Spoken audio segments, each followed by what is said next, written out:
And good morning. This is it's an exciting time of day here. It's a little bit early in the morning, so I probably won't do much in the way of audio tests where I turn things up to full volume and we run through a few things. But what we're doing is just looking at a Bluetti over here. I do have about 150 watts coming in on the panels, but that's been slow charging. What I'm trying to do is just show, here's the outputs on a machine running off a few power stations. And we're just trying to look at some of the differences in terms of power consumption. And so there it's shooting up to over 1500 watts. And that'll be getting the coil nice and warm inside of the Breville here. You hear the fans there just kick on because of the power level. I must admit I've got a microphone pointing on this away from all the equipment, so I could actually step on this side of the camera and be heard clearly and separately from the sounds of other things. I must admit I do have SPL meters. I could measure the audio of various bits of equipment. I mean, I put the Bluetti in the silent mode for charging yesterday, and I noticed it dropped down to a nice low, probably 450 watts thereabouts on the input, while charging very slowly over many hours, and it did stay super quiet. It's an amazing little tool. But what I noticed this morning was the efficiency. When it wasn't hooked up to solar, it had no input. I was just measuring the time it takes, or how much power I lose while making a coffee.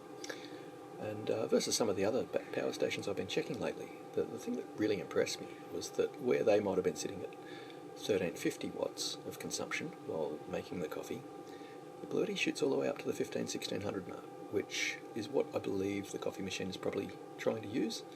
And it just shows the quality of the electrical output that the Bluetti does. It looks like it's faking it a lot less, and it's actually making it a lot better. So, just put some notes here, put some hot water through, just check to make sure I've got clean water. No, water in. But hopefully there's enough resolution on the camera here to capture what's happening on that screen. I'll touch that button every so often to keep the screen lit. But I do like seeing that nice 1500 watt mark. And yeah, it's quite amazing. It's got 40% more battery capacity than the device I was testing yesterday. And on the other device, which was rated up to 2000 watts of pure sine wave output, it was generally taking about 10% of the stored power to make one round of cappuccinos. Now I'm pretty set in my making of cappuccinos. I've made a few, and I generally make a couple of rounds each morning. And that doesn't vary a lot in terms of the way I make them. So the dramatic difference I saw this morning was that instead of using about 10% per coffee, and to be fair, the other machine was more on the side of 11%, or possibly even up to 12% if I milk the lines on the machine and do all the little micro maintenance steps I like to do while making. And the other machine, it was hard to get it down to 10% usage per coffees, but it was something I felt I needed to do. I was only willing to give, say, 30% of my batteries to rounds of coffees in the morning. And then with this one, it was 5%. Now, just to confirm, that was without the solar coming in, and just measuring the same 1500, 1600 watts output, so it was actually outputting a higher amount. But one of the little differences was that with the other power station, every 10 seconds or so, the coffee machine would shoot up 1300 watts of usage, and it would just heat the coil for a moment. And on this one, it doesn't seem to be doing that. And I do believe it's because it's got access to the full 1600 watts, it actually gets the coil to temperature.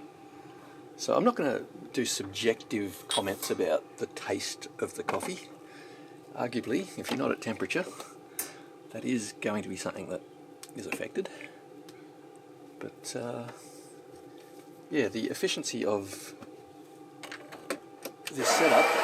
And so look, obviously there's nothing we can really gather when we've got input 150 watts coming in. We're not looking at the percentage used at this point. It's more just me making a comment and discussing, I suppose, comparing and contrasting of the different products. But it is fair to say that I find this product very impressive. It is, by the paper sheet level, it doesn't look better than competing products. Dare I say, at a paper sheet level, the competing products look better by far. But it just appears that, that as a brand, Bluetti isn't over-promising and then under-delivering. They're quoting very real numbers on the box, and it's actually able to surpass those numbers quite substantially. So yeah, it's a pretty impressive little tool, I say. Alright, as you can see, I like to milk it into all sorts of things.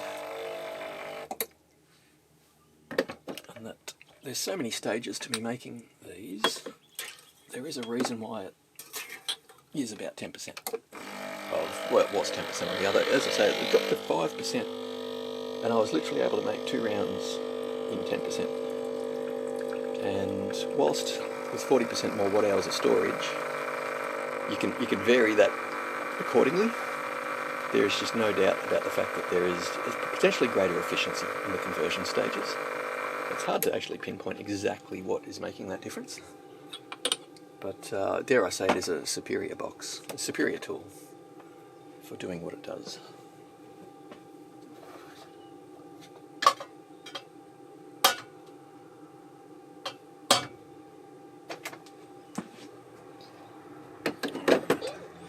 So normally at this stage I'm a little bit ahead of the game. I must admit I haven't really got a kitchen set up as yet. It's kind of a newly acquired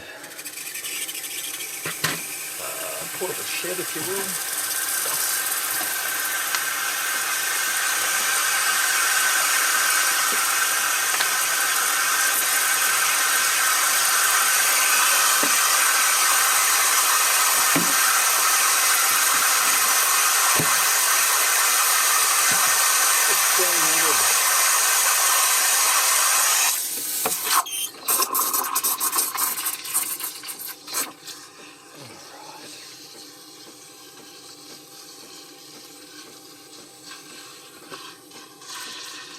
But yes, again, versus the alternative power station I've been testing, which would sit at 1350 watts while doing any of these stages. This one here, and see now obviously the water is at temp, and so it's dropped the output to 0.